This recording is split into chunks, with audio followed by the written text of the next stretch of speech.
Okay, so this lesson today is going to be about the mass number and atomic molar mass. In previous lessons, we've already talked about the periodic table, what parts of it means, what information you're getting off it, but we're going to go into a little deeper and actually go into talking about elements themselves a little deeper and the different forms they can come in.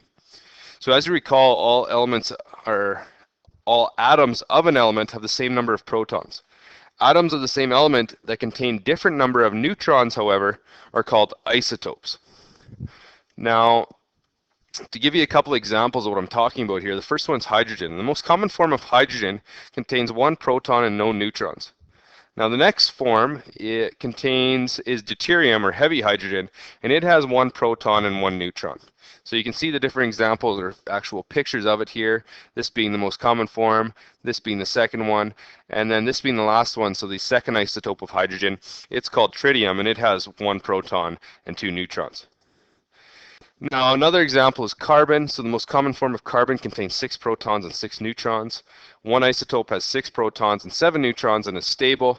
And the third isotope has 6 protons and 8 neutrons, and it's radioactive. And for the most part, the more isotopes you have, the more difference you have from the most common form, the more unstable they are and radioactive they are. Now to help distinguish between the isotopes of an element, each isotope is given a number called the mass number. And the mass number is an integer equal to the total number of protons and neutrons in the nucleus of an atom. Now electrons are not included because their mass is so small. So example, carbon has a mass number of 12 for the most common isotope. And this is because it has 6 protons and 6 neutrons. And what you guys are seeing on the periodic table is the most common form of an element, or the most common isotope, I guess you could say. Now the atomic symbol of an element is sometimes shown with both the mass number and the atomic number as follow, where X is the chemical symbol for an element, A is the mass number, which equals the atomic number plus a neutron number, and the atomic number equals the number of protons. And so therefore, once you know the atomic number, you know the number of protons because of the periodic table and where that element is located. So using that previous format, you can see that for carbon, we have the 3 different carbon isotopes. So we have the symbol C, we have our different neutron and proton numbers, and how they are lined up there using the previous format. And if you go to page 34, you also see an example of oxygen. Now, just another way to show it here, along the side, we have the mass number on top, which is A, and we have the atomic number, which is 6, which equals Z, and that's right here looking at this. And we can also see a 3D array of the isotopes with the mass number being overall larger here. Now note that the atomic symbol wrote on the sides does not give either a number of neutrons or the number of electrons. That number here when you're looking, so carbon-14 or carbon-12, just tells us what actual isotope we're dealing with.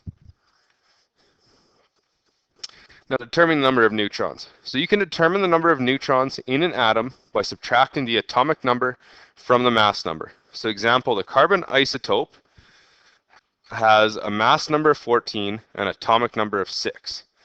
The number of neutrons can be determined by subtracting 14 from 6. So if we look right here at the bottom, we have the mass number, which is 14. We have the atomic number, which we get off the periodic table, which is also the same as the number of protons. And when you minus those two, that equals our number of neutrons, which is 8. So that's it for this lesson today. There'll be a couple more after this where we'll keep carrying on with these ideas and figuring out all the different types of subatomic particles.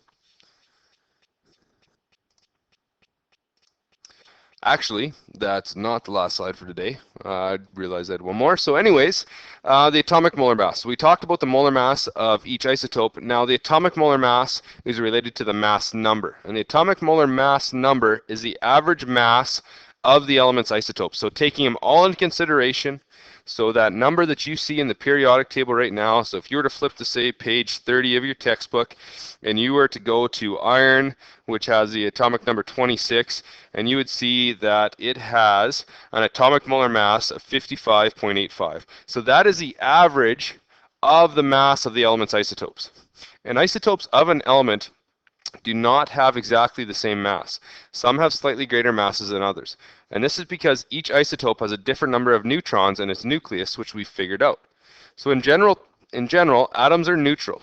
So the number of electrons in an atom equals the number of protons, unless it is stated you are using an isotope, which we'll get into further when we're doing a couple other worksheets on this.